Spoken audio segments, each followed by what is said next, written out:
Hello and welcome to the Future of Government. This online event is hosted and moderated by Wolf Theiss, and we are very pleased to present our guest speakers from academia, government, and industry, along with some of our own lawyers. Thank you to all of you for joining us today. My name is Kurt Retter, and I will be hosting the discussion. I'm the head of the regulatory team at Wolf Theiss, and my work focuses largely on EU, Austrian constitutional, and regulatory law, as well as on governmental affairs. You will also see on the screen now Anna Ritzova, who will be my co-moderator today and is a dear partner of mine. She's part of our projects group with a strong focus on energy-related matters and heads our Bulgarian office. So thanks, Anna, for also being part with me of the moderation team here today. Today's discussion is actually part of our Future Off series, which has been going on already for quite a few months, in which we explore the intersection of technology and important areas of business and society, such as mobility, finance, and healthcare. For those of you who are interested to also learn a little bit more about the other areas that we explored, feel free to go to our homepage where you can retrieve links to streamings, actually to recordings of the previous events, which, as I just mentioned, extended to mobility, finance, or healthcare. Today, however, we're looking at the future of government.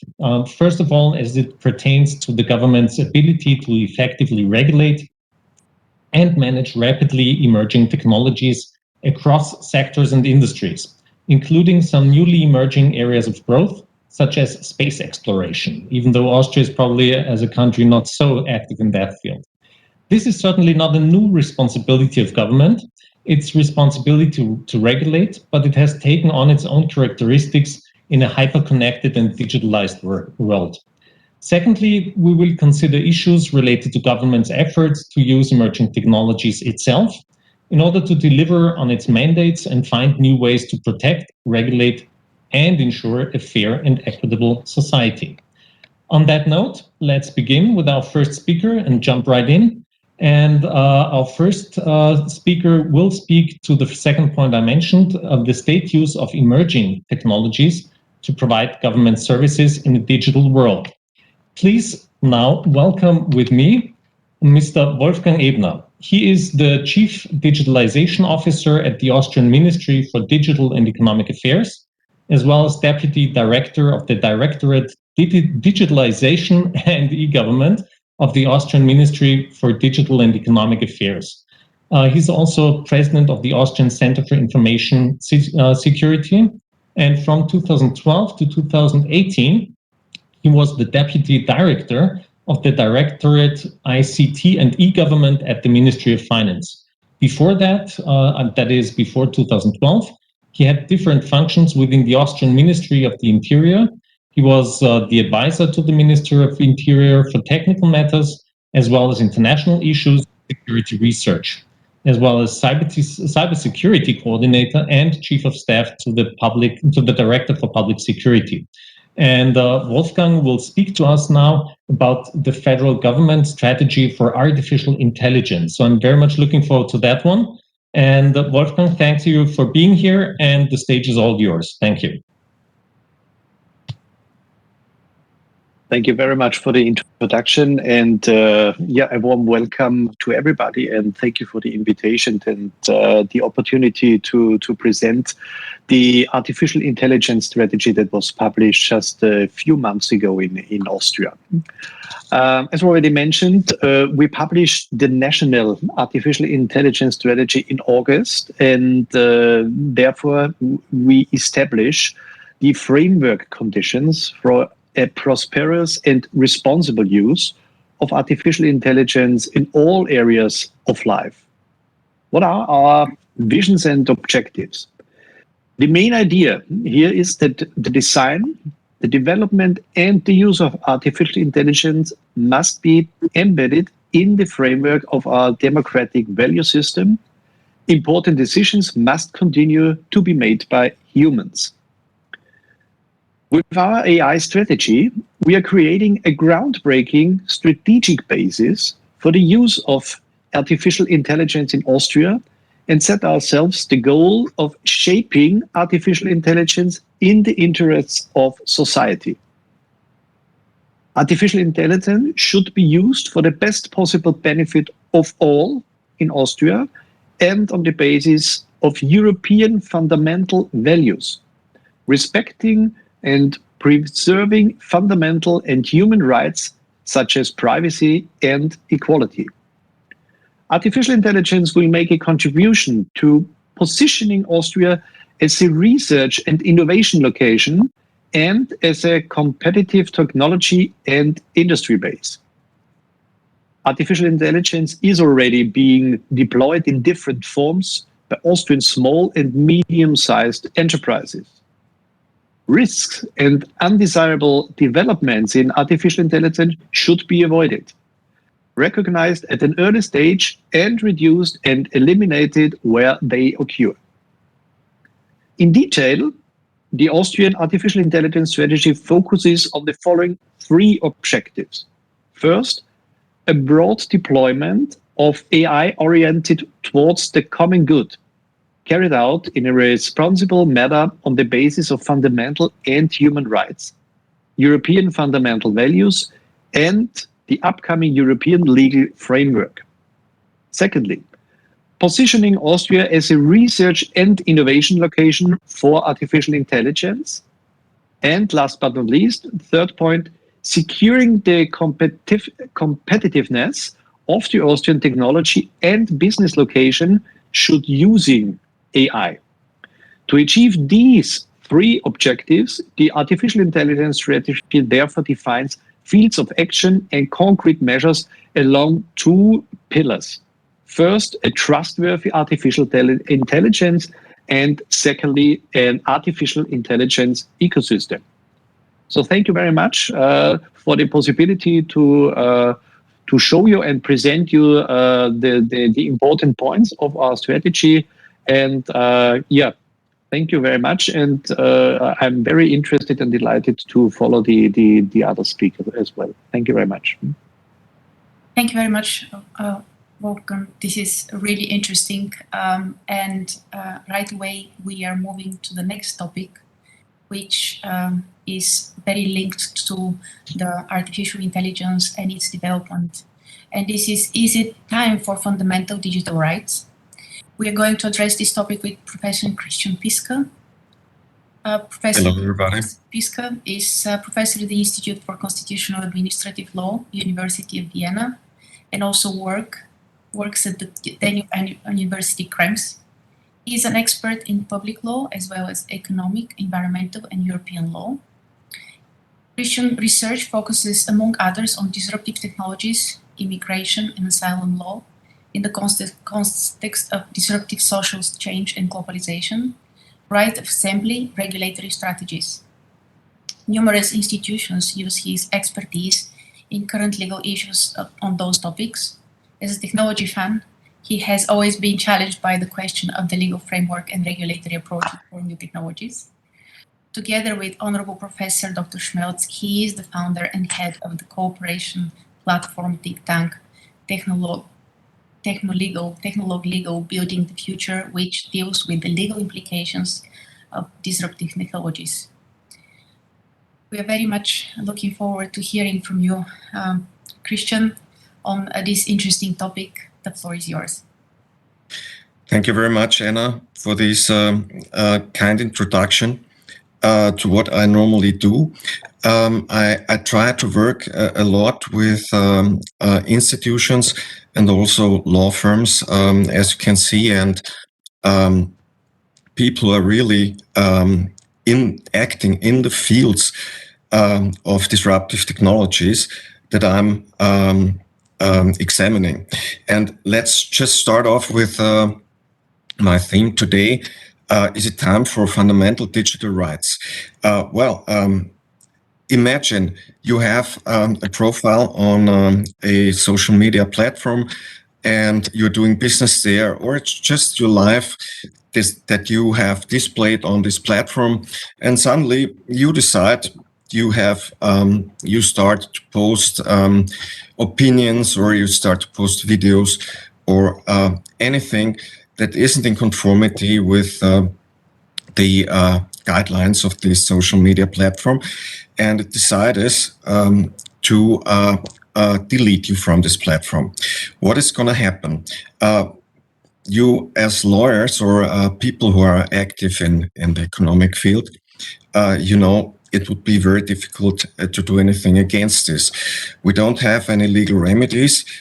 We could sue before a civil court, but this would be very, very difficult because according to your contract that you probably have with this platform, it would be very hard to argue that you might not be deleted from this platform if you do not agree or do not comply with the standards of this platform.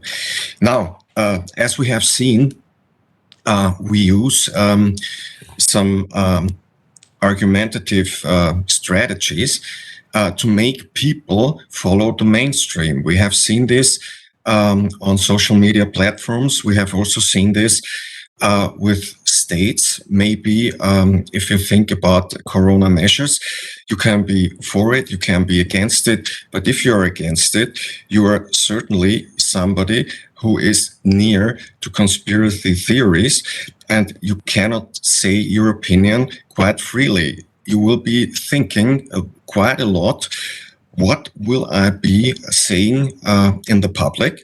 And this is also something that social media platforms do. The problem is, as we have seen, a big one, because before a US Congress, a former Facebook manager was speaking about these problems in the media. They say she turned into a whistleblower and urged regulation measures against Facebook or other social media practices who would weaken our democracy and make people believe things that they should not or don't have to believe. And they want to try to make people follow their strategies or guidelines as they presented.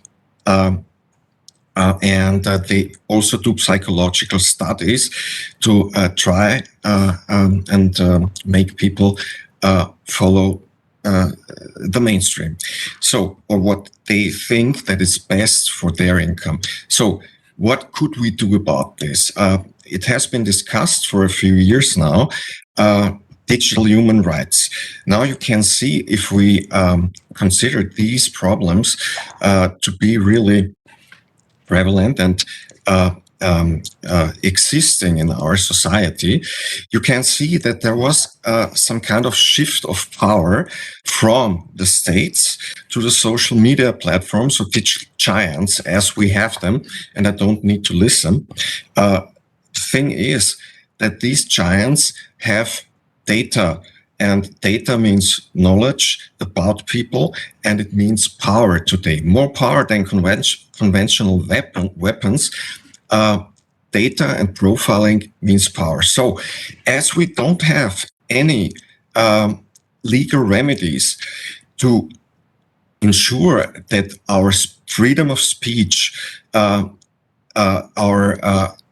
right to equality, our right to intellectual property, or even the dignity of the human being is respected, there would be a viable solution to make digital human rights applicable to the digital enterprises. That means to private subjects who normally do not have to follow human rights. You know, you cannot enforce human rights against another private individual just against the state. So that would be something we have to watch in the future, because our freedom that we can make sure that it is respected by the states via the legal remedies that we have, going to constitutional court and so on. We have to watch that these freedoms also have to be watched by private individuals like digital giants.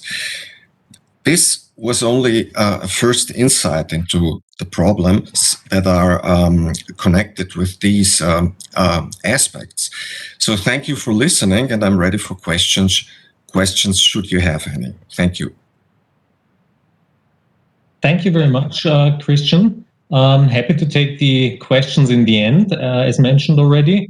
And I've noted down a few of them already. So especially you're touching upon the digital death sentence, so to speak, of expelling people from digital giant platforms, pressing issue from a public law perspective, of course. However, we're moving on quickly to an equally important and interesting part of digitalization. And I'm happy to introduce Andreas Freitag, who will tell you more about that. And Andreas has more than 15 years of experience in consulting. Since 2015, he has been focusing his activities on the blockchain technology. Since that time, he was able to gain extensive experience in this area and accompanies international projects in the financial, public, logistics, and energy sectors. His focus topics are self-sovereign identity, central bank digital cash, custody, and digital assets. So I'm happy to hand over the word to you. The topic that we're going to hear about is what is self-sovereign identity and why is it important? Thank you very much, and stage is yours. Thank you, Kurt, for this introduction. And the previous talk is a perfect baseline for my talk. My talk is a little bit more technically focused, but has a high impact on privacy and control of data from the human being. So what is self-sovereign identity and why it's important? I have prepared some slides as a consultant. I have to, but it's only 5 slides and nothing much to read, but I think it's better. You can better follow my audio explanation when you also see the slide. So if we jump to the first slide, please. Here you see left the physical world. So in the physical world, the identity always belongs to the bearer. So you as a holder, you have your passport, you carry them around. Nobody can take them away. And if you show your passport to someone else, the issue of the passport don't know that. In the digital world, we have lost this features from the physical world. So decentralized identity tries to give back these features from the physical world in the digital world. So if we jump to the next slide.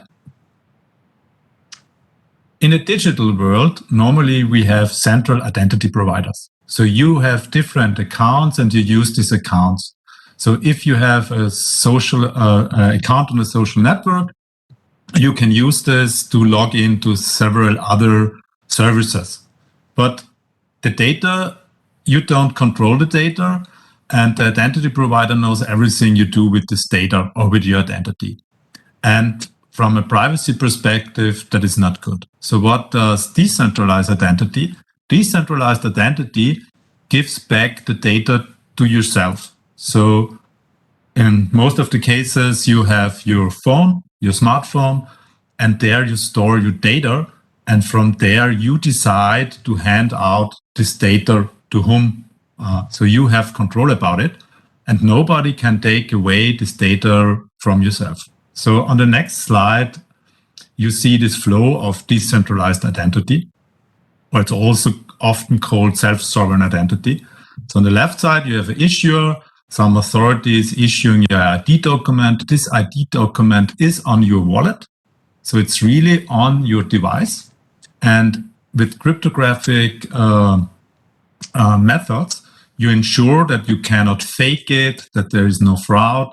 And if you need to present this document to a so-called verifier, you send from your device the information to the verifier.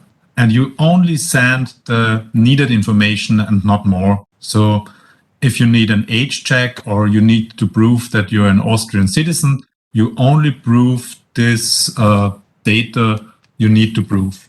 and you're always in control of this data. And the issuer don't know when you use your documents. So why is that important? If we jump to the next slide, we're talking today a lot of government. Government is in the heading of this conversation. And if we look to the North America style, what they're doing with data, there the data belongs to companies and companies have the control over the data. When we look at other countries, so the second model is if we take China, China has the data and China controls the identity. In Europe, we have the opportunity to establish a third model where the citizen controls the data, which is the more natural model. And this technology enables this model in the digital world. So this Y is the first, the privacy. So you get back your privacy. The second one is efficiency, because we are not talking about a single application which you have to use like a messenger. We're talking about a platform. So SSI means not a single application. SSI is more a protocol stack, which every vendor can implement. You can compare it with email. Yeah, you don't care which email account somebody has, or which email server, or which email client. If you follow the protocol, you can exchange the information over the email protocols. Exactly the same procedure idea is used with SSI. So everybody can be an issuer, issue documents, or a verifier. And as a holder, so as a citizen, you can use different wallets. So this has to be interoperable.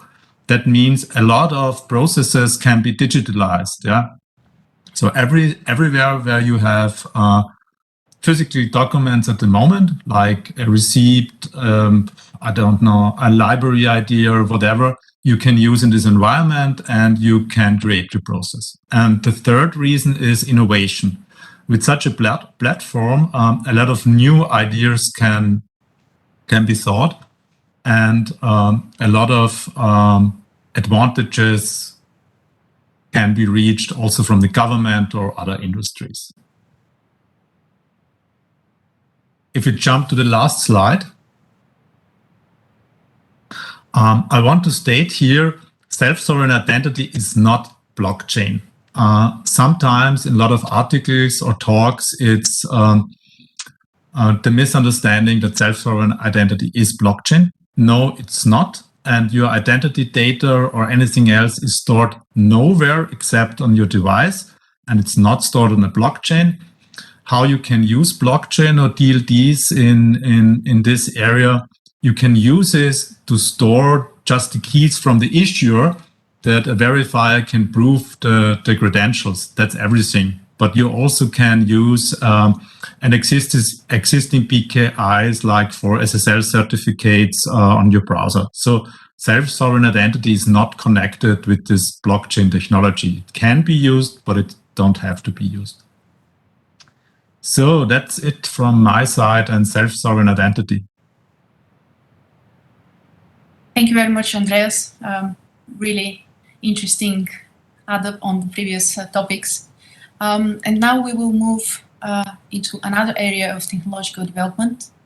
I'm very pleased to introduce here our partner Nicholas Schmidt, partner at Theiss, on the topic asteroid mining, space tourism, and off-Earth manufacturing. What about taxes? Nicholas is a lawyer and a tax advisor and leads the tax practice at Theiss.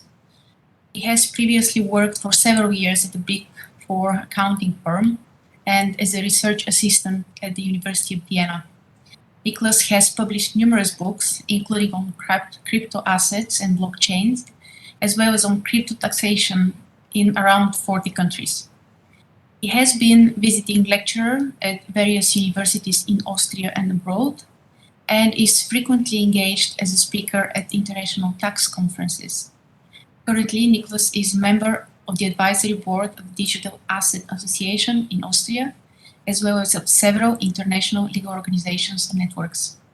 Nicholas, we are very much looking forward to hear what you have to tell us about this completely new area. Super. Thank you very much, Anna, for this kind introduction and also for the invitation to speak at this event. My topic is obviously a very exotic one, and I have done a bit of research to find out, are there any court cases or is there any scholarly literature on the taxation of commercial activities in space? And as you can imagine, there's not a lot. Why is that? Not a lot has happened in the past, but plans of private companies to commercially utilize space are moving ahead with full steam. So we can definitely expect lots and lots of activities with lots and lots of profits being generated, and then with governments being interested in taxing these profits. So what are like projects that will make use of space? So obviously all of you will have heard of Elon Musk and his company SpaceX, which basically wants to colonize the red planet, which basically wants to send people to Mars. There will be a kind of moon station in between, a moon base, and so people will be basically sent over to that planet. Then there's Richard Branson with his Virgin Galactic, which is actually carrying out space flight tourism, so offering individuals the possibility to experience space. At some point in time, there might also be moon hotels. Then there are plans to extract water on the moon. Why would you do that? Well, the water would be separated into hydrogen and oxygen, and that would be used to turn into fuel propellant. Then there's the idea of data storage in space. So space is obviously a very, very cold place. You don't have to cool servers, and that would be a possibility to avoid these costs. And really incredible aspect is asteroid mining. You will probably not know, but there is between Mars and Jupiter something called the asteroid belt, which contains an estimated $700 quintillion worth of resources. So I don't know how many zeros a quintillion has, but it is really quite a wealth of raw materials that are waiting there to be mined. And with all these ESG concerns and the idea that we should maybe not carry out everything that we can carry out on our planet, there's also the idea to de-stress Earth and to move entire manufacturing into outer space, manufacturing processes which are environmentally unfriendly. So lots and lots of activities. I will first of all take a look at the international law framework. Is it actually possible to make profits in outer space? And there are two international treaties, two significant treaties. The first is the so-called Outer Space Treaty, in force since 1967. And this treaty says outer space is not subject to national appropriation by claim of sovereignty, by means of use or occupation or by any other means. So outer space is basically a global commons. It's like the high seas or like Antarctica. And so that pretty much means you cannot do a lot in outer space. Then there's a second agreement, which is the Moon Agreement, which is a bit more recent, from 1984. And this agreement says that the moon and its natural resources, again, common heritage of mankind. You cannot colonize the moon, so a country cannot basically take part of the moon and claim possession. Private entities cannot take property of moon resources. But there's a provision which says that states shall undertake to establish an international regime to govern the exploitation of natural resources of the moon. So at some point in time, there will be a kind of international accord, international regime regulating the extraction of moon resources. And the Moon Agreement actually does not only cover the moon, but also all other celestial bodies. What about the domestic laws of the various countries? And there are a few countries that have really moved ahead and have already passed acts regarding the exploitation of moon resources by their own citizens and granting their citizens property rights on resources acquired on the moon. For example, the US Commercial Space Launch Competitiveness Act says that a US citizen engaged in commercial recovery of a space resource shall be entitled to such space resource, including to possess, own, transport, use, and sell it. A similar law has been passed by Luxembourg, and here again the rationale is a bit the distinction between the territory, which cannot sort of be occupied by a country, and the resources which are there for everybody to use. So, and actually also Austria has a space law, Austria being a very tiny country, but we have our own Weltraumgesetz. So let's take a look now at tax issues, and I'll take a look at the taxation of individuals and then the taxation of corporations. So as you know, you are normally taxable in a country if you spend a lot of time there. So if you spend 183 days in a country, very often this will trigger your tax liability in that jurisdiction.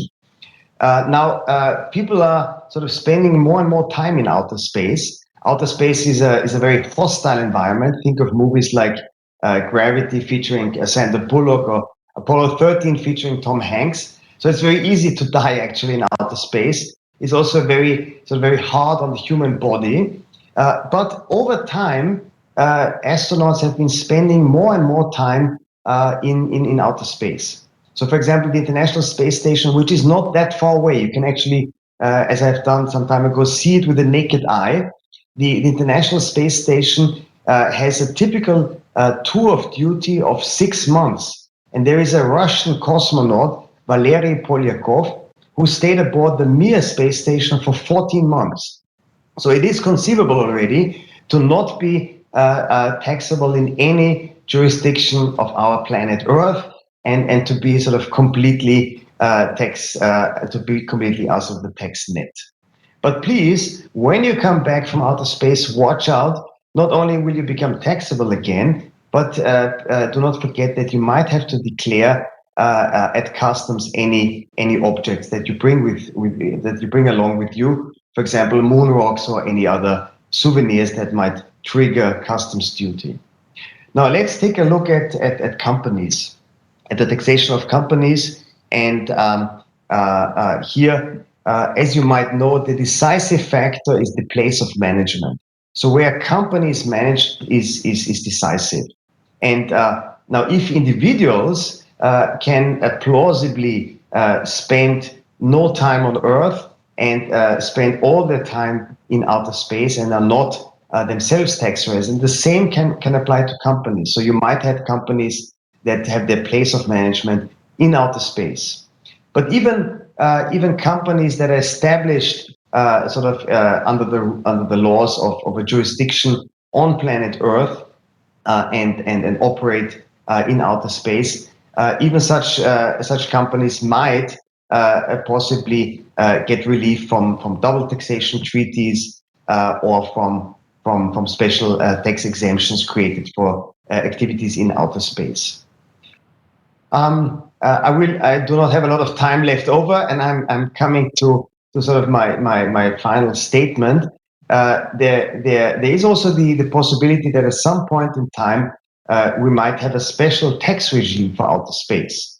And there was a very interesting article recently, "Tax the Moon that the Earth may prosper," in an international tax magazine. And the author actually advocates a special kind of excise tax on lunar occupation. So an excise tax of maybe 1% to 7% on the value of resources extracted to sort of finance all our public health expenditures in connection with COVID and possibly other pandemics. So that's it from my side. As I said, a very exotic topic, a topic which might not be of immediate use to you, but a topic which certainly will become more and more relevant as mankind goes into outer space. So thank you very much. And with this, I hand over to Kurt and Anna. Thank you, Niklas. Certainly an interesting topic, and happy to learn that if I go to outer space, all my taxes go away. So certainly tax efficient strategy to think about more closely in the near future, or probably midterm future. Going next now, you're certainly our financial guy here in Vienna, and happy now to take up the financial thread by introducing Beat Weber. who is a senior economist at the International Affairs Department of the Austrian Central Bank. And his recent work focuses very much on money and digitalization. And he will be the one to talk to us about a, for me at least, very interesting topic. Will there ever be a central bank of digital currency in Europe? So Beat, please tell us more about that. Very curious already. Thank you. Thank you, and I'm glad to be here. And as the previous speaker already mentioned, an aspect of the topic, taxes. Of course, in outer space, everybody may still love cash, like we are all familiar with in Austria, which has a very high preference for cash. And the Austrian Central Bank is best known as a provider of cash. But it becomes very clear when we're in outer space and still have to pay taxes, it will be some form of digital money. And yeah, in official currency, making digital payments is of course nothing new, but it only existed so far via private providers. We pay with moving our bank accounts and employing card firms to incur these payments for us in official currency.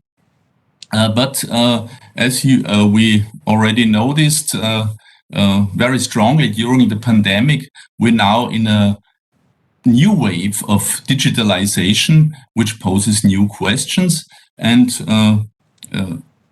in this context, we observe that central banks all around the world now explore the possible issuance of a central bank digital currency, which none of them envisages a currency reform, but thereby meaning not introducing a new currency, but a new form of money in official currency that is directly guaranteed by the central bank.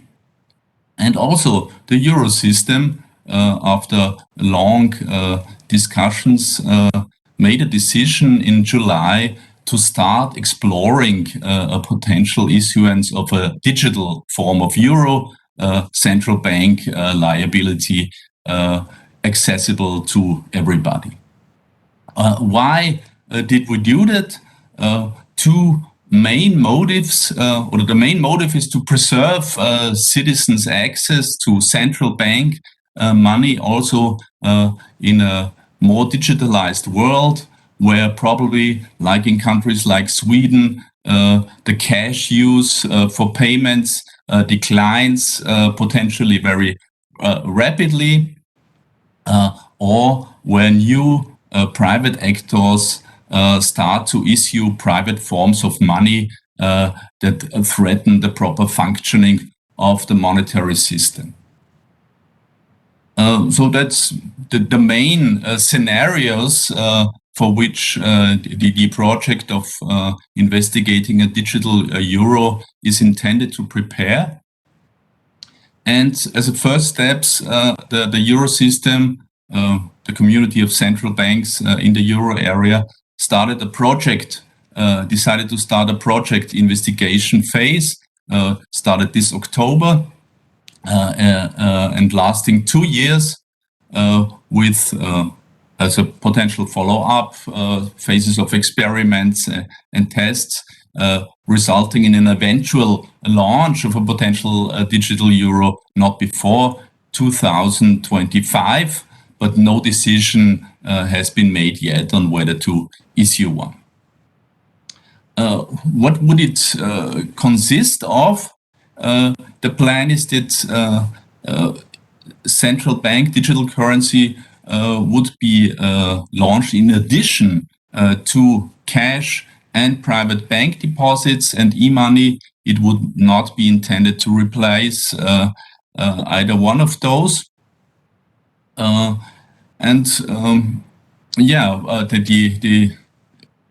often heard question is why does it take so long? Isn't it just a race for who's first on the why don't we just do it?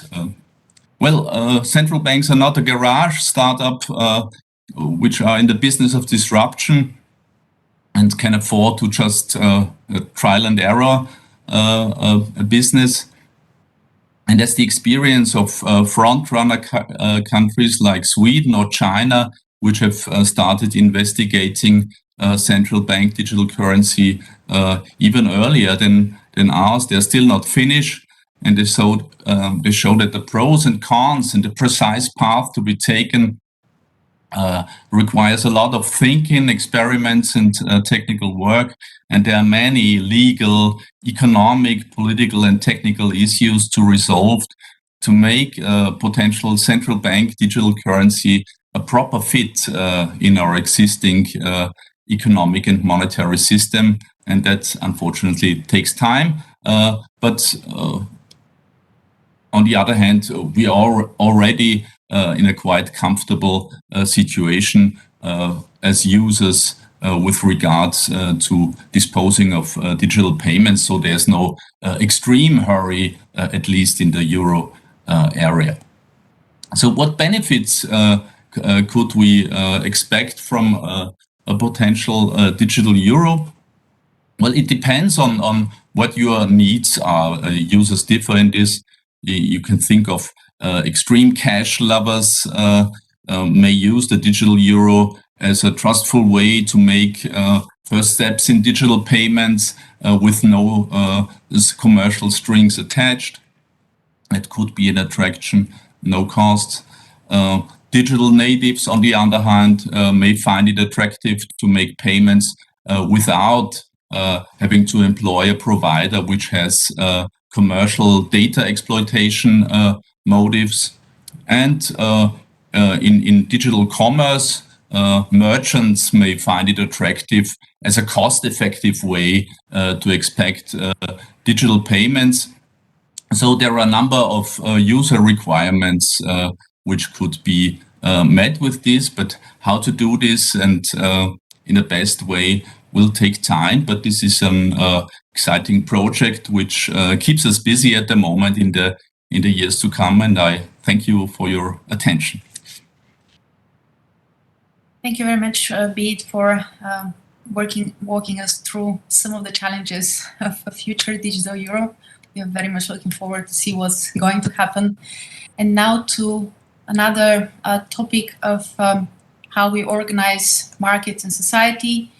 Will DAOs, decentralized autonomous organizations, replace the LLC, the association, the fund, and the party? We have today with us Associate Professor Eva Mikkeler. Hello, Eva. We're very happy to have you here today. Eva is an associate professor at the law department in the London School of Economics. She is also a member of the management committee of the Systemic Risk Center at LSE. Eva was a member of the expert group on technical aspects of corporate governance, advising the European Commission, and a member of the Investor Protection and the Intermediaries Standing Committee of the European Securities Markets Authority. She has also advised the UK Department for Business Innovation and Skills regarding a project exploring their intermediated shareholding model. Eva has written widely on corporate and comparative law. Intermediated securities and holding and transfer systems have been a significant focus of her work. She contributes to Grover and Davis, Principles of Modern Company Law, and Gore Brown on Companies and Palmer's Company Law. It is very much anticipated to hear what your views on DOAs, and the floor is yours. Thank you. Yes, thank you very much, Anna. It's wonderful to be at Theiss, albeit virtually. And this is in particular because I've been many years ago, Markus Heidinger, who I believe is one of the attendants on this call, and I wrote an article together. At that time, Theiss was a challenger firm in Vienna, and I've now looked them up, and they have grown massively into, and I've followed them actually over the years, and they've grown into a very big firm holding their ground firmly in the Viennese legal market. So I'm pleased to be here and talk to you about the DAO. And the DAO, as a company lawyer, it's of course, I'm the right person to look at what DAOs are. So DAOs are essentially computer programs. And these computer programs run on blockchains, and what they do is they collect cryptocurrencies and spend cryptocurrencies. And in that sense, it's a very easy vehicle to understand. The idea of a DAO is originally a libertarian idea. So the idea is that investors themselves, in a decentralized way, decide on how the money is spent. So what we maybe no longer need is a board of directors or any other management structure. And we replace that with computer code, and that computer code facilitates decision-making by the investors. So it's a bottom-up approach, getting rid of sort of the management structure, but also doing this largely or ideally completely without a requirement for governments to intervene and for a legal system to be there. So what can DAOs do? They can raise a lot of money. And I mean a very, very lot of money, so a large amount of money. And I give you two examples. One was the 2016 DAO. So that was a vehicle on the Ethereum blockchain, a computer program on the Ethereum blockchain. It raised 150 million equivalent dollars, the equivalent of $150 million in Ether. And it was going to be spent, that money, through very similar to a SPAC, a special purpose acquisition vehicle, where the money was going to be spent on projects. Those were going to be vetted by curators and put on a whitelist. And then the investors were going to be able to vote on how this money was going to be spent. That never came to pass because the code had vulnerabilities which weren't fixed in time. And so about a third of that money was siphoned off from the accounts on the Ethereum blockchain. That then led to an unprecedented discussion. And that discussion then led to a fork in the blockchain, and the money was returned to the accounts of the DAO. And that happened in 2016. The most recent example and and other interesting example of a DAO is the recent Constitution DAO. That was a week ago. And what happened there was a original copy of the US Constitution came up for auctions with Sotheby's, and that's as an auction house. And Sotheby's, so originally 500 were printed, 13 exist that we know of. And one of those came up for auction. And the DAO was a digital autonomous organization, also on the Ethereum blockchain. And the aim was to raise money to give the Constitution to the people again. So the idea was that by buying these tokens, you would then be involved in not quite owning, but certainly in deciding what's going to happen to this original copy. It raised $40 million. Didn't win the bid because the Constitution ultimately sold for 43.2, and they're now refunding the money. So the original question, of course, of my intervention here is a question of, can the DAO replace the company, an association, a fund, or maybe even a political party? And my answer to that is very likely no. And the answer is supported by the fact that both the 2016 DAO and the most recent DAO had to use a registered company. So DAOs don't have separate legal personality. And in order to interact with the real world, they need vehicles that are registered in a jurisdiction. So the DAO in the United States right now used an American company. The 2016 DAO used a Swiss limited company. And the other question then is, what do I think about this idea of organizing bottom-up decision-making? Is that something that I believe is going to fly? And I would answer that also in the negative. And I would argue that what we see historically is company law started from a process whereby investors were very much involved in decision-making and has moved to a world where we needed central decision makers. We need a board of directors. And this is really because the world moves quickly. Yes, you're able to decide more quickly electronically, but what you need, or rather the process of decision making is easier if you use an automated process, or if you vote through a computer program. But ultimately, you need investors to be engaged, you need investors to be interested, and we find that really doesn't happen. Investors stop losing interest, they stop losing in monitoring their investment closely. And you see that also between the 2016 DAO and the one that we have had just now. If you just compare the two, you see that there was a lot more centralized decision making going on. So I believe the decentralized finance is a bit of a red herring, and we're seeing centralization creeping into that space.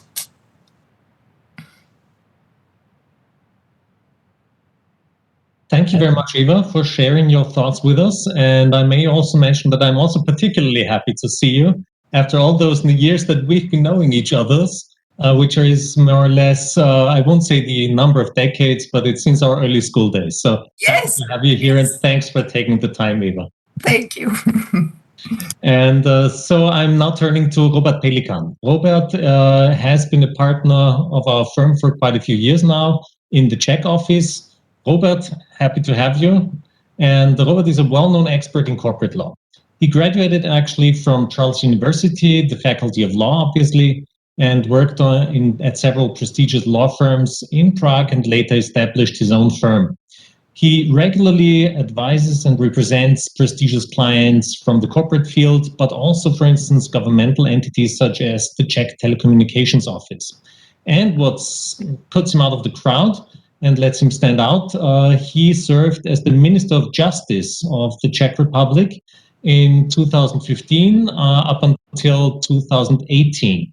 He is also active in academia, and he co-authored a commentary to the Civil Code in the Czech Republic in 2014 and a textbook on corporate law in 2015. Robert still teaches corporate and competition law at the Charles University Faculty of Law, and is also a member of the Legislation Council of the Government of the Czech Republic. So I hope I didn't forget anything, Robert. And all of this makes us much more curious even to hear what you have to say about the problems of digitalization in the public sector. The stage is yours, Robert. Thanks for being with us. Thanks a lot, Kurt, for this wonderful introduction, and good morning, everybody. Today, I will not speak here as a lawyer, but for once as a former Minister of Justice, because I guess during my service as a Minister of Justice, I gained some experience that concerning the digitalization that might be helpful to share with you. In fact, we speak here a lot about future, a future which is a near future, which is a future already happening in shops. We experience it in shops, in our households, in our mobile phones, and so on. But when it comes to public sector, and probably especially courts, well, that's a very different experience, I believe, not only in Czech Republic, but in Austria as well, and in France, in basically all countries. You have still the feeling to be in the 20th century when you step to the court, or perhaps even 19th sometimes. And indeed, when I started to be minister, I had as one of my priorities to change that and to digitalize the courts and the court environment. And I pretty much failed in this task, I must say. And I'll try to tell to you why. So the situation at the courts was and still is that there's a huge amount of data, but this data is basically stored in databases which are huge, outdated monoliths coming back to 90s perhaps. And these databases don't speak with each other and do only very dual or simple tasks which they were first envisaged for when they were created. So there is no automation at the cards. But to change that, and there is really a huge potential for improvement, is not that easy. First of all, when you will try to change it, you will find out that basically all the systems are what we call one vendor locked. It means that the contracts under which they were created don't give the public authority the rights to the codes. Usually we were not even able to see the source code of the applications, not even speaking about being allowed to change them. So with everything, you have to go to the firm which created the specific program. And of course, this firm is not exactly motivated to open the system and to let it communicate with other systems. So every little change takes a lot of time and a lot of money, and is basically monopolized by the firm which first created the system. Even if you succeed, and I succeeded in a few cases to change that, you will find out that at the ministry it will be difficult to find people to use this access to the source codes and so on, because unfortunately the government is not the most attractive place for IT specialists. So usually the IT departments are very much understaffed, and the people there are not always the best one. And even if you find out somebody who is good, he will not stay long, because soon he will be driven to the other part of the barricade. I mean, to the vendors. So the know-how about the systems are not at the ministries, but is at the private sectors, and it's a very uneven play when you try to negotiate with them. And finally, the last and not the least problem is that at the ministry and at the courts, we basically don't know what we want. Because the people who know well how the courts function, I mean, mostly the judges, they know usually nothing about IT. So they can't even imagine what IT can do for them. And IT people who can easily imagine what IT can do don't know about the courts. So they don't know what they are supposed to do to help the judges.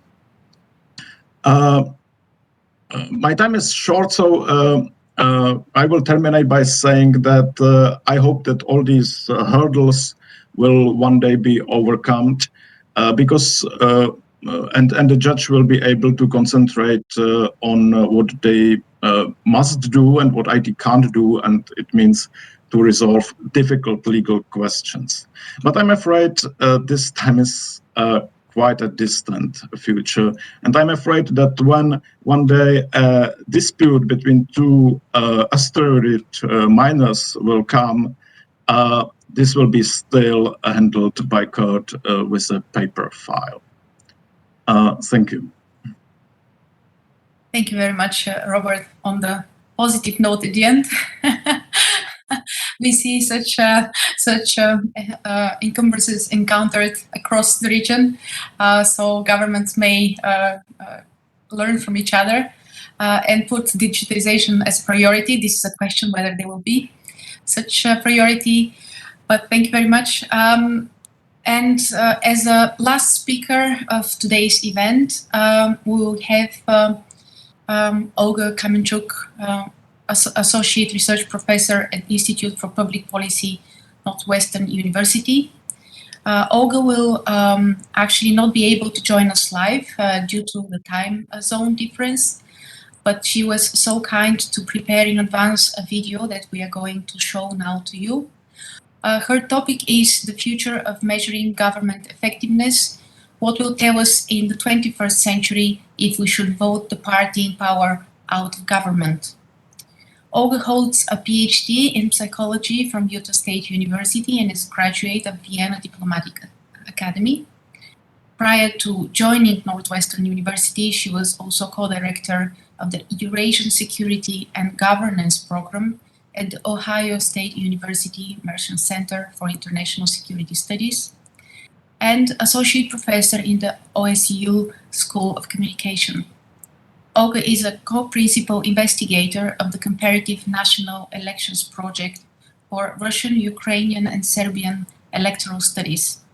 She has conducted numerous opinion, research, evaluation, and consulting projects in Europe, Asia, and North America for a variety of institutions, such as United Nations Development Program, World Bank, Asahi Shimbun, governments of France, Japan, Poland, Cambridge University, University of Pennsylvania, etc. So now we have the pleasure to see the video that Olga has sent us previously. Good morning, ladies and gentlemen. I would like to talk with you today about a very important aspect of the future of the government, which is we sometimes seeing already nowadays in the present, but that will be developing moving on. I would like to discuss with you the future of measurement of effectiveness of the government and the way we will be evaluating its reforms that are being done, or the way we will measure the satisfaction level of the audiences, of the public that votes for certain governments. Rational voters usually judge governments and make decisions based on the outcomes of their work, right? Whether they are happy, satisfied with what is being done or not. Of course, not all the voters are rational, yet we still do take into account significantly the fails and the victories, the failures and the victories of the governments.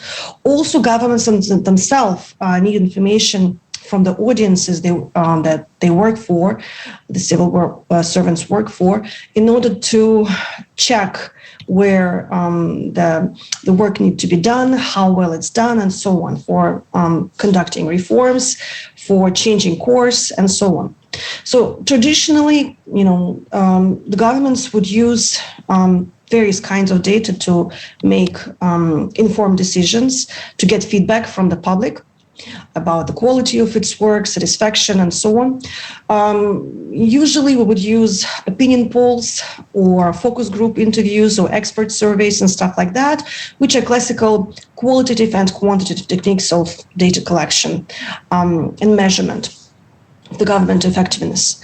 But nowadays we see more and more of new methods which are linked to the digitalization, the era of digitalization in the government, in the countries around the world, in Europe, in Austria, and not only in Austria, in all the world. We witness, we watch, we see these events happening. But for example, in Europe, in some parts of Asia and in Northern America, already overwhelming majority of people use internet on a daily basis. Over 2/3 in Eastern Europe and around 70 to 90% in Western and Northern Europe, for example.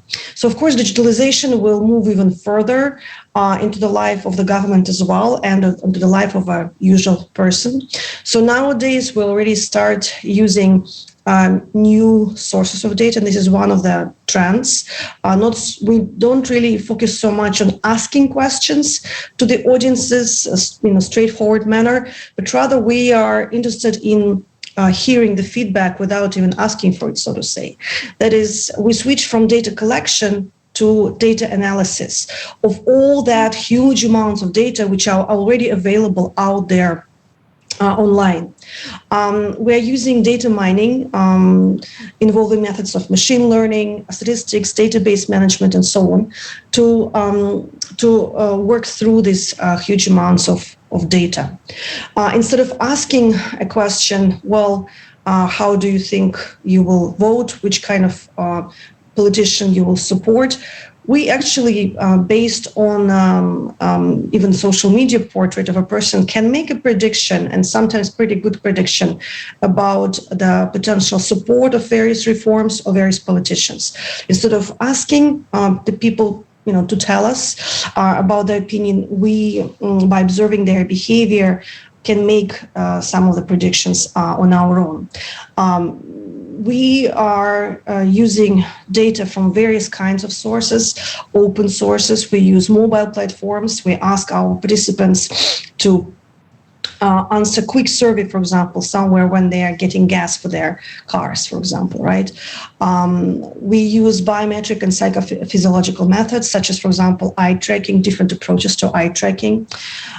We use forecast markets, virtual and augmented reality, and this new metaverse will provide absolutely new possibilities for data collection and data use and analysis. Live audience response techniques, online collaboration, social listening, emotive non-contact polls. Well, that's when you make a vote, for example, with the QR codes, right? Especially nowadays with the pandemic, the development of digital sphere especially was fast. We conduct conferences via Zoom. We have meetings via various kinds of digital devices. So the variety of methods is developing further and will develop further. And the fact that instead of asking, we're sometimes listening and watching can lead to some ethical dilemmas and problems as well. Privacy and confidentiality of the users and the data will become even more important than they are now. To some extent, I call the current age of social media and digitalization the wild west of the data, so to say.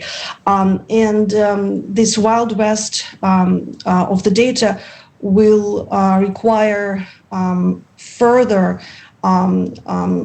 legal solutions. Of course, Europe in some ways are a bit ahead of us in the United States from some perspectives, but there will be more threats and more challenges facing the society with regards to privacy and confidentiality as long as the digitalization era develops. And this, of course, will affect also the future of the government, the way we can deal with the data that we collect or that we have in possession, and how we'll manage that. So I foresee that not only we will develop more ways of understanding people and their desires, their level of satisfaction with the work of the government, but also we will see further possible conflicts and challenges with regards to protecting privacy and confidentiality. So in short, that's what I would like to say. I'll be glad to answer the questions, maybe by email or otherwise. And again, once again, good morning.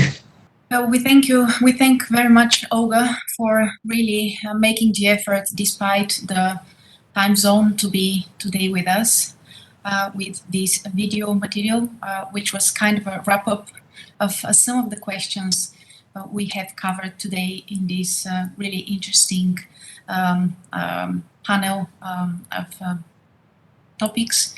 And we are now moving on to the Q&A session. I'm really happy that there are already several questions submitted. And the first question is to Andreas, related to the self-sovereign identity. And I will read out the question. So I think that there are still different perceptions of the concept of SSI. You mentioned blockchain. Some people argue it is part of SSI. Some say it is not. What we have is consensus about some of the basic principles of SSI, citizen control, data minimization, etc. If countries go for SSI, they must ensure cross-border interoperability. How do we ensure interoperability if there is no technical specification of all aspects of SSI, which technical concept will win the race and become the dominant standard? Interesting technical question. Thank you. Perfect question. On our YOLOCOM site, there is a blog post about interoperability from me. I've written some weeks ago, so you can read the long answer. The short answer is, in the last 3 to 4 years, different technical implementations arise, and the SSI community is now aware that we need a common standard or set of standard. And we are working since 1 year on that, and interoperability is a huge topic. We are involved in 3 or 4 huge research projects in Germany. Interoperability is a must also there. We have the EIDAS regulation, which is coming up in the next years, and they're also mentioning interoperability. So we are not there at the moment. But in the W3C and in the Decentralized Identity Foundation, we are working on this topic, and we are aiming to have a first production-ready implementation, which is interoperable end of 2022. So the things are really moving fast and gaining speeds in the last year in this SSI community. And yes, it is a huge topic, because if we don't have interoperability, we end up maybe with SSI, but with silo systems, and we want to avoid it in any case.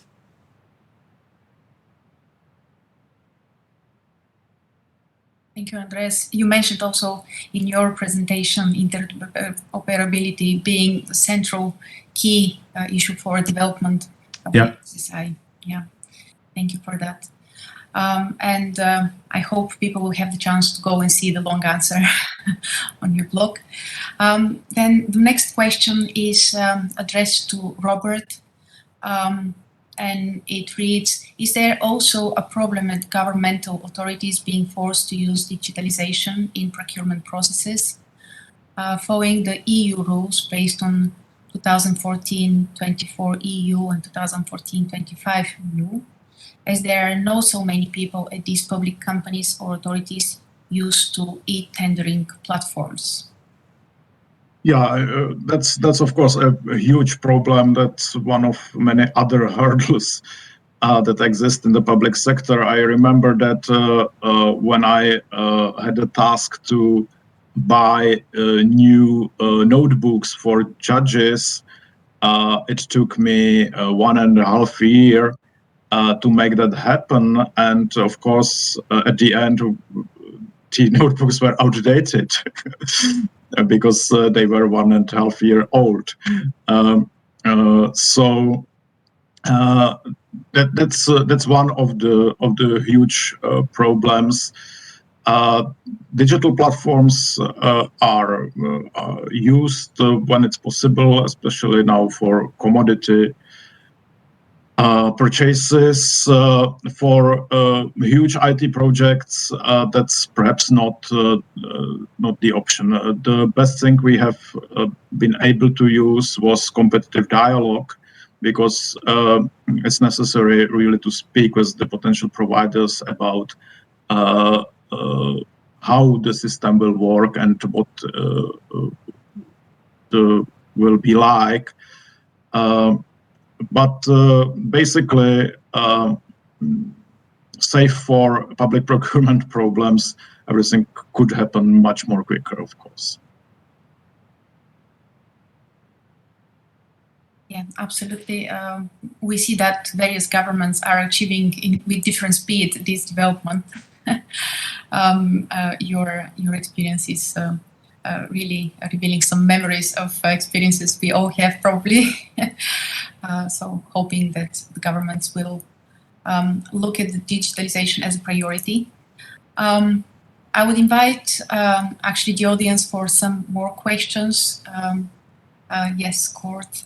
If there is no other question at this point in time, I would be curious to address Wolfgang Ebner, actually, for the digitalization and artificial intelligence strategy of the Austrian federal government. and whether there is any example of the recent use of artificial intelligence. Because I've, for instance, heard that also, like for instance, in COVID support scheme decisions, allegedly, they had also been made use of artificial intelligence algorithms. And if you can speak a little bit about that, how in practice artificial intelligence is actually used, that would be a very interesting point to know about, if you can speak to that one. Thank you. Can you hear me? Because I'm already in the car. Is it okay, the sound? Yes, we can hear you perfectly fine, and thanks for making that possible. So if you need me to repeat anything, just feel free to tell me. Very good. To be honest, there are two issues that I have to raise within this.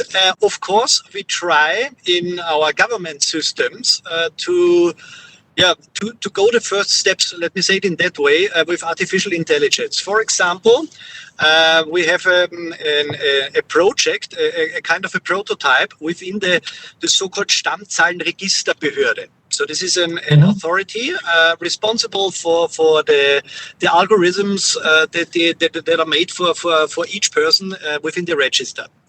And in this authority, each person can ask a question or can raise an issue that there is a problem with their algorithm.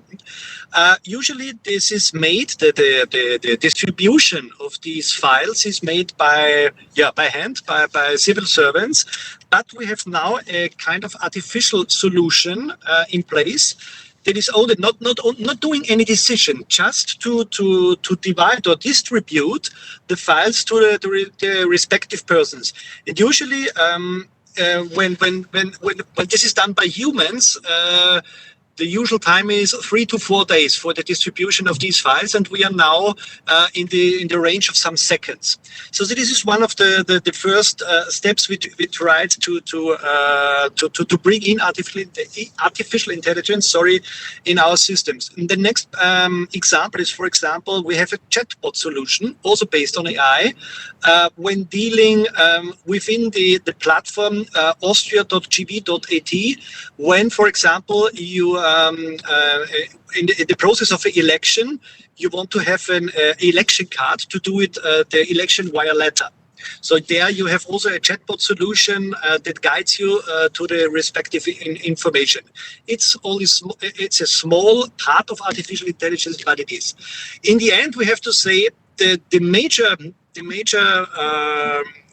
objective or the major task for us is to bring in the best or the respective legal basis for the use of artificial intelligence.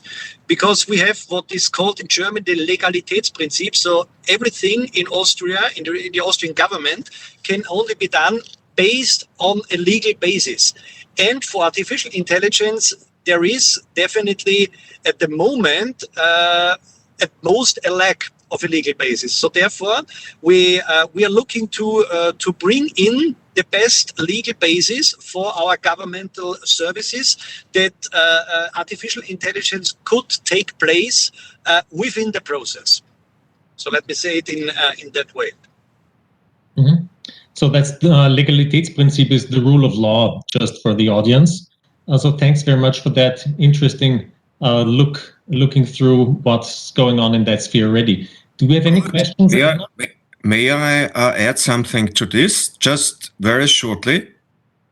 Yes, Christian, thank you very much. We can put you on screen also. Yeah, right. Thank you very much. It was very interesting listening to Wolfgang, and I would also be really interested in cooperating with you on these fields, because this is something that I'm covering on an almost daily basis.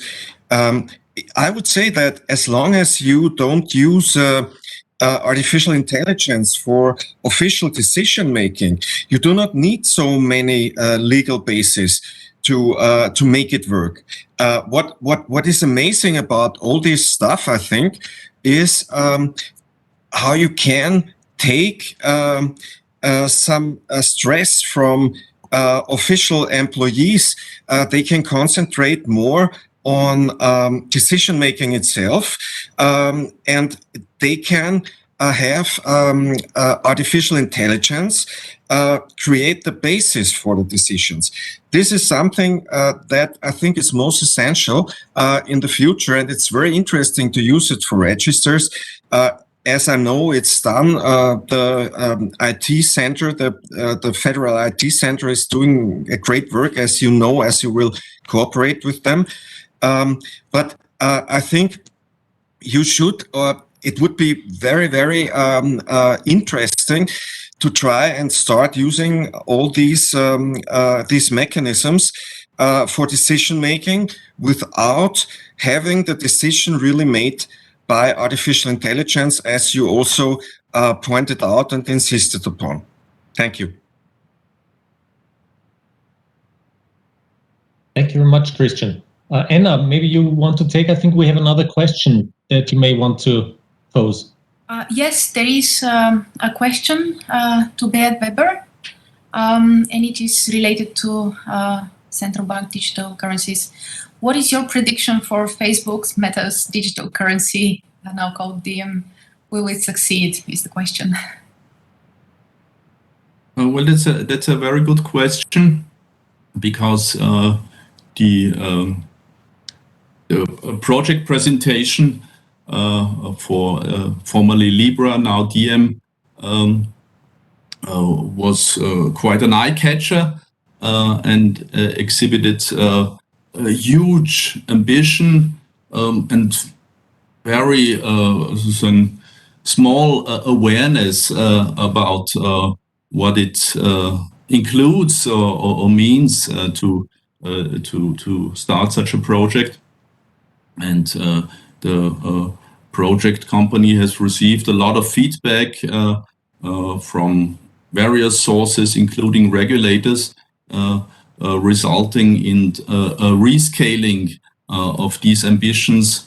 As we can observe it, they have retraced to their home market. The US have downscaled their ambition to launch their own private world currency, and now more envisaging to distribute something more similar to traditional bank accounts in the form of a version of the dollar, where they focus on providing the digital wallet, and it has not yet seen regulatory approval or finalization of its project, so it's still an open question. But we've seen reduced ambitions, and it remains to be seen what will come of it. And yeah, in terms of future prediction, well, we have seen many similar projects fail already. Many big technology firms have started entering the payment field in the recent decade.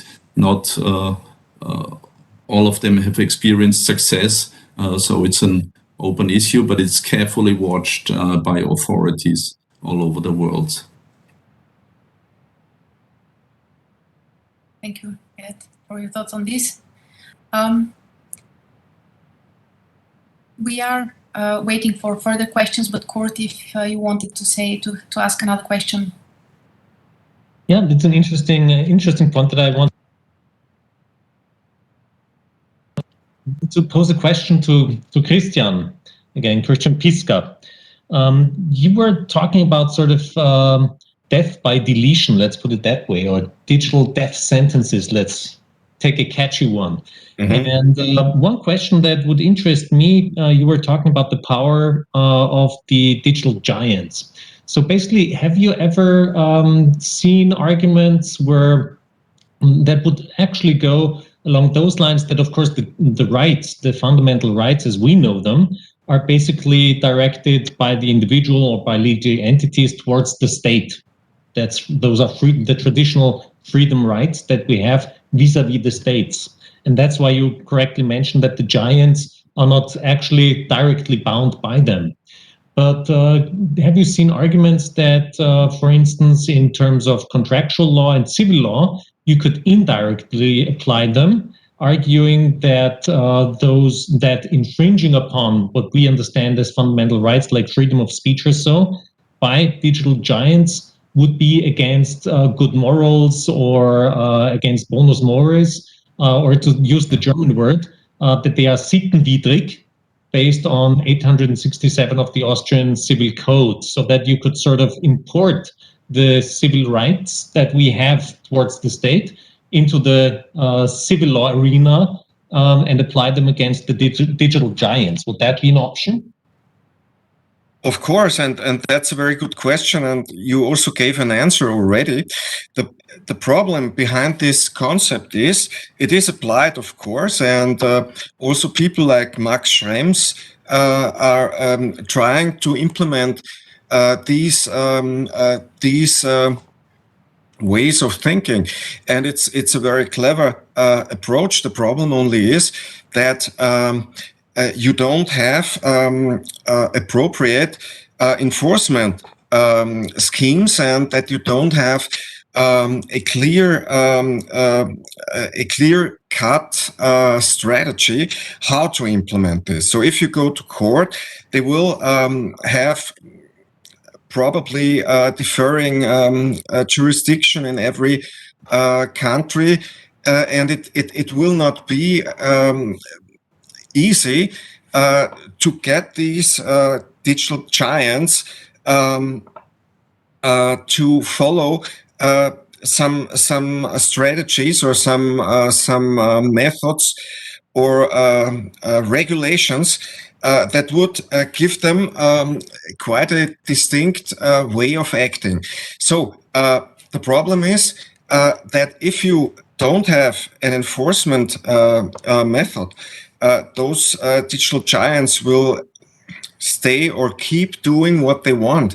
And the civil law, as I think, will not be enough to make this happen, what you could make happen by digital human rights. Of course, if you try to implement those, you would have to try to do it also on an international basis, because if only one jurisdiction does it, it will also not be enough. So what we see here is, of course, a bigger problem that we're facing during the next years, and there is no clear-cut solution to it. But as we know, and you can look it up on the digitalcharter.eu, there are already some projects who try to implement such rights, and it's on a European basis, and that would be at least something. I mean, we also have the GDPR, which you can see as some means for troublemakers and things like that. But of course, we have some basis to act, and it would be a good idea if the EU would tackle that problem first, because I don't see any other countries do it right now. Yeah, so, and that is what's happening right now, and I think it's a good idea to try and use civil rights, just as there isn't anything else at the moment. But the goal should be to introduce digital human rights on a public law basis. Perfect. Thank you very much. And I think looking at the clock, it's like almost on spot in terms of our scheduling. So let me hand over to Anna. Since I opened, I'm happy to hand the word over to you, and thank you very much in advance already for your participation and being my co-host. Anna, please.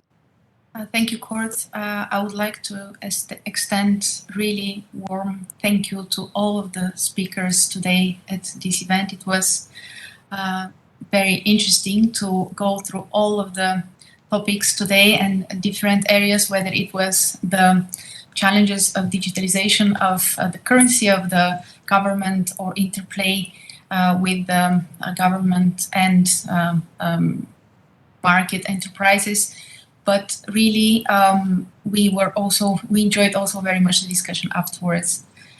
We would like to thank the audience as well for attending today, and again, if you would like to see some of the previous events that we have done from Future on series on healthcare, computing, communications, investing, real estate infrastructure and mobility, and now finishing with government this year, please go to the homepage and you can find them there. Stay tuned for future events from Future of series, and have a nice day and end of the week. Thank you very much, everyone.